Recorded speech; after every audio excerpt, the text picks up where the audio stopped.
I've been a virtual assistant for 4 years now, and I have over 10 years work experience. If I had the chance to start again with what I know now, these are 5 things I would do differently. Welcome back to the Art of Virtual Assisting with me, Stephanie Lopepe, your host and the founder of Virtually Steph. Please do not forget to like, comment, and subscribe. And if you're on Spotify or Apple Podcast, please follow the channel. All right. So today I'm going to talk about 5 things I would do differently. Not because I wasted time doing these things, but because I want you to work smarter, not harder. Right? And becoming a virtual assistant, there's a lot of things that you need to learn or you get to learn as you go in this journey. So the first thing I would do differently is that I would niche down immediately. Okay, maybe not immediately, but as soon as possible.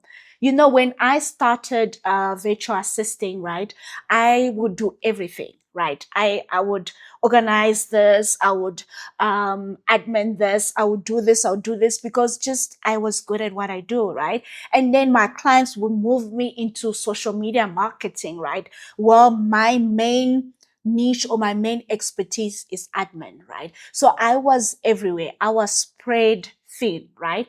Only 2 years ago did I like take a step back and say that, okay, cool.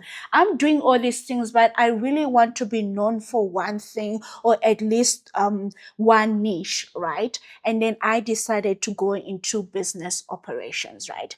But when you are starting out as a virtual assistant, you don't know what you are good at, right? You don't know what exactly is your expertise. It would make sense for you to try things out. The problem is that there's many virtual assistants that are journalists, right? You all do, like, you do your task, you do calendar, you do this. Some even manage a lot of social media, right? So the more you niche down or the more you become an expert in a specific industry or a specific niche, right, you get paid more. Right? You get paid more and you get hired faster because clients today, they don't just want a one trick pony or not a one trick pony or a service provider who's everywhere. They want a service provider who's an expert at what they do. And those service provider, they charge more and they get more clients. So my advice for you is that as soon as you figure out that, okay, I'm good at this, I can charge for this, I can get better at this, pick that lane fast, charge more, and you'll see a difference in being a virtual assistant. Okay, number 2, I would build my online presence before feeling ready. Right. So there's something about, oh, I don't want to post on my business. I don't want to do this because I'm not necessarily an expert. I just started. No, right?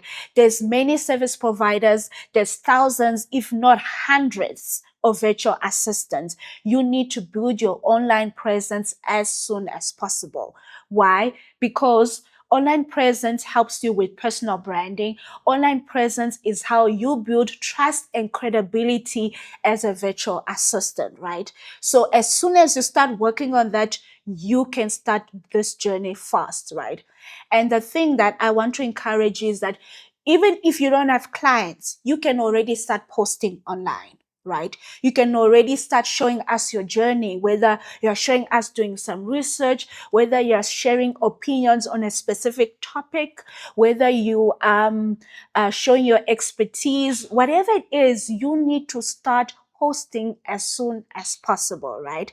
This is like you documenting your journey from day one. A lot of the times we confuse that, no, people need to see me in day 50. No, we want to see you in day one. So as you grow, we get to grow with you, right? And by the time a client comes to your page, whatever it is, right? So you can build your online presence here on TikTok. You can do it on YouTube. You can do it on LinkedIn, on Instagram, wherever you choose. The faster you start sharing your journey, the faster you're building credibility and trust. Are you an aspiring virtual assistant who's looking for real-time data on the virtual assistant space, what to offer, what systems to put in place? Or are you a beginner virtual assistant wanting to grow beyond the task-based virtual assistant work to strategy to business operation support? I would encourage you to click the link below and book your consulting sessions today. I have over 4 years experience in being a virtual assistant and over 10 years experience in the administrative space. So I am the right person that you need to guide you in the next step. So click the link below and I look forward to connecting with you very soon. Okay. Number 3, stop underpricing to win clients. Oh my word, guys. My day one as virtually Steph was the ghetto. I would underprice like I don't have a home or something. Or just to lend a client. And I will encourage you to not do that. Please do not do that, right? If you are underpricing or giving discounts or even providing a service for free, there have to be reasons to why you are doing that, right? It could be your first 30 days in becoming a virtual assistant. You don't have clients. So how can you justify a price to your service, right? So what you can do is that maybe the first 30 days, you can find a business owner, right? And be like, I can work for you at a discounted rate in exchange for testimonials, in exchanging of using your business in my profile and showing people the things that I do for you, right? So you can do that for a client, but it's not where you stay forever.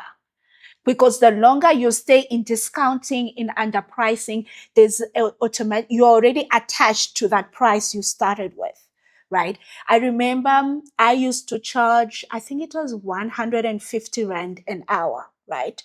And then already that's too low, right? Don't do that. That was a mistake. Don't do that. That's very low. And I remember on Twitter, I saw somebody who's a VA, they were charging like 80 Rand an hour. Guys, don't do that, right? You are going to land a client, but that client, oh my word, cheap clients are the ghetto. Do you understand? They complain about everything.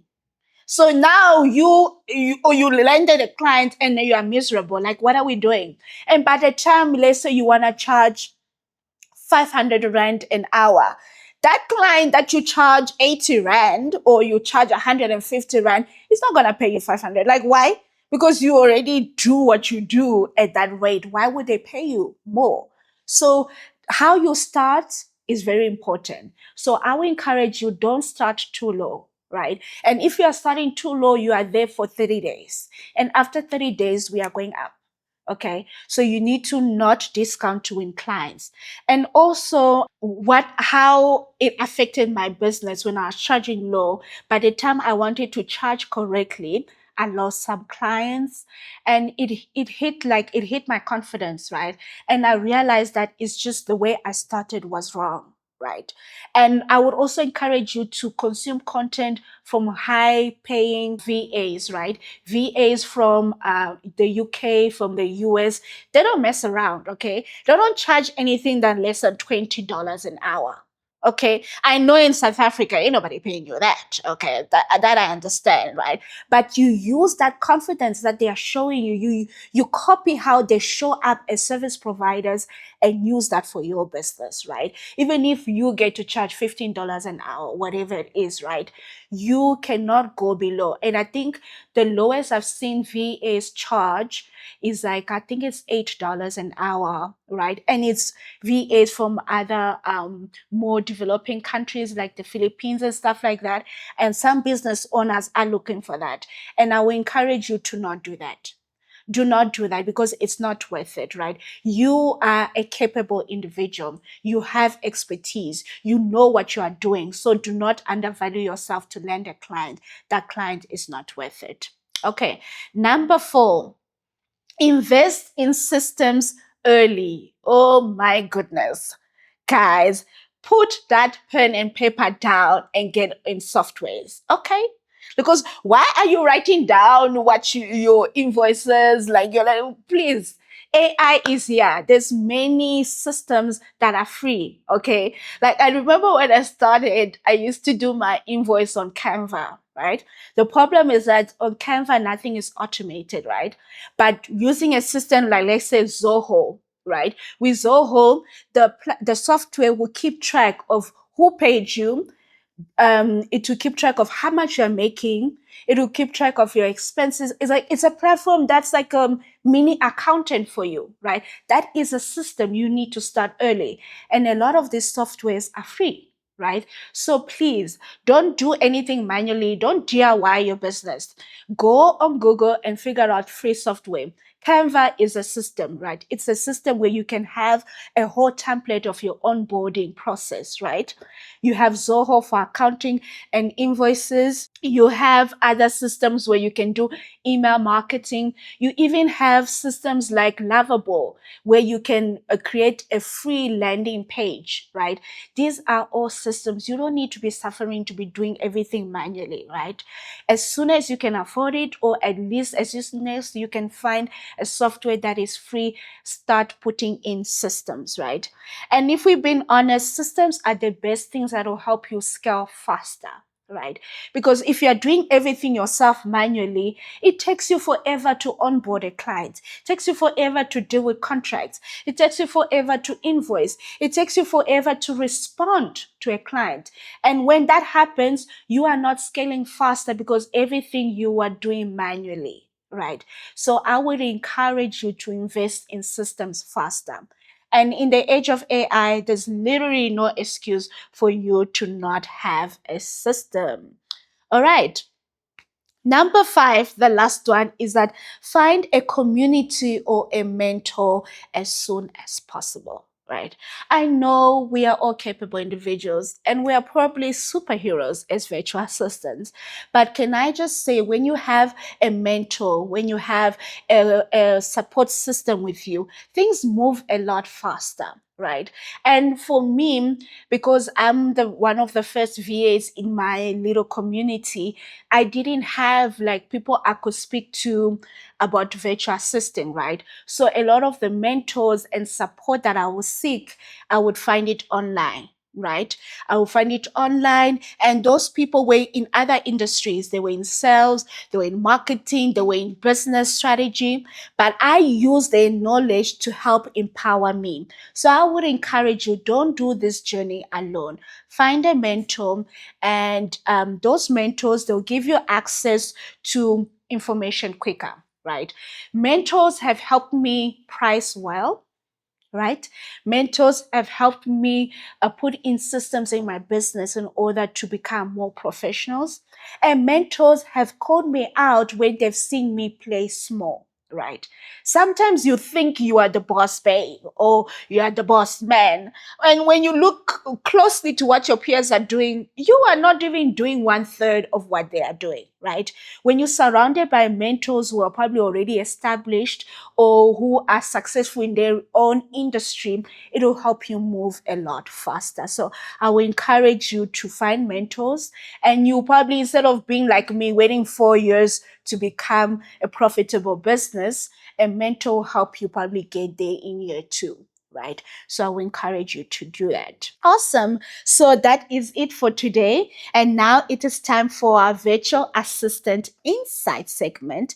And today's question is, do I need a website before I start looking for clients? Listen, I used to think that. And the answer is no, right? Yes, a website helps you be more professional, right?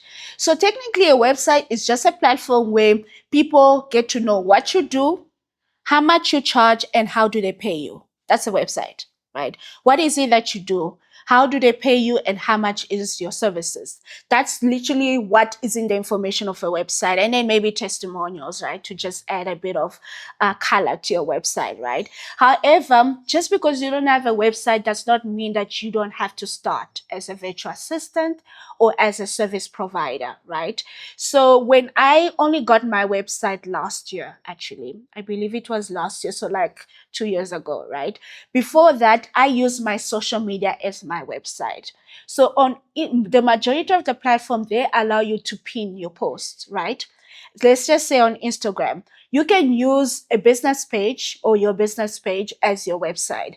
You have one post that is who you are, one post on what is it that you offer, and the other post is a testimonial, right? Those three is enough as a mini website. Then you can use the highlights, or every now and then you can repeat certain posts, right? So no, you don't need a website. What you need is just a place where people can pay you. So you use your social media where people know of what you do, and then you use another software of how they can pay you. You can use Yoko, you can use what's this, PayFast, you can use Wise. There's many platforms where people can transact with you, right? So the website is just for you to look professional. If you can afford one, why not? And there are affordable websites, or there are free softwares that you can create a landing page, right? Like a mini website. We have Lavaboom. That's the only one that I remember right now on top of my head, but there are plenty. You can just Google it. Don't use a website as an excuse to not start your journey as a virtual assistant or as a service provider. All right. So this platform, the Art of Virtual Assisting, I created it as a way to help my industry grow, right? So use this platform, use this channel to learn about virtual assisting. If you're a virtual assistant or an aspiring virtual assistant, if you're a business owner, use this platform to learn about systems, to learn about how you can empower your team and scale your business, right? So we are here to empower the VA industry and business owners run their business efficiently. So let me know which one of the 5 things that I spoke about today resonated with you the most. And then let me know in the comments any other topics you want to talk about, and I'm willing to shoot a video on it. All right. Until next time, bye.